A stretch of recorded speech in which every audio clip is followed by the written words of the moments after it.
अस्सलाम वालेकुम वरहमतुल्लाहि वबरकातुहू। कैसे हैं आप सब? आई होप आप सभी खैर व आफियत से होंगे। अल्हम्दुलिल्लाह मैं भी बिल्कुल ठीक ठाक हूँ।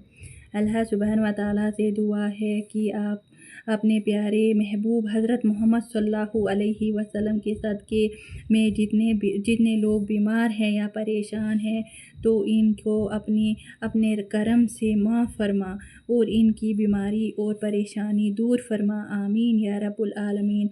अगर आप किसी बीमारी से परेशान हैं और इलाज कर चुके हैं तो आज की वीडियो आपके लिए है। आगे बढ़ने से पहले अगर आप मेरे चैनल पर नए हैं तो ज़रूर सब्सक्राइब कीजिएगा और वीडियो को एंड तक ज़रूर देखिएगा। आज मैं आपको सूरह अल बकरा की फजीलत बताने वाली हूँ और तो जो सिर्फ़ एक दर्द ही नहीं दिल भी ठीक कर देती है और एक ऐसी रियल कहानी भी सुनाऊंगी जो आपको कुरान से जोड़ देगी।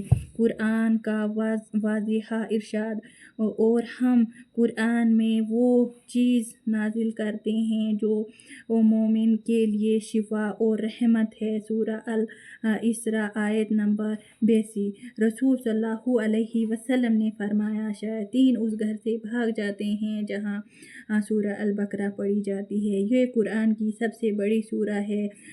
हर मुसीबत, हर परेशानी के लिए निजात का ज़रिया। जिस घर में सूरह अल बकरा पढ़ी जाती है वहाँ बरकत और रहमत होती है। Real life miracle story. एक बहन थी जो 6 साल से एक क्रोनिक इलनेस का शिकार थी। हर डॉक्टर के पास गई, हर इलाज की कोशिश की लेकिन बेअसर। एक दिन किसी बुजुर्ग ने कहा, सूरह अल बकरा का वजीफ़ा करो, फजर के बाद सूरह अल बकरा सुनना या पढ़ना स्टार्ट करो। तो उसने स्टार्ट किया बिना स्किप किए। 41 दिन के बाद उसको लगा कि पहले से बेहतर है। फिर उसने टेस्ट करवाया और पहले से रिपोर्ट नॉर्मल थी।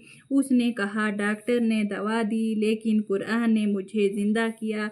इसी से वाज़िह होता है कि जादू का तोड़ सिर्फ सूरह अल बकरा में है। वजीफ़े का तरीका, हर दिन तहज्जुद या फजर के बाद या सोने से पहले सूरह अल बकरा सुनने या पढ़ें।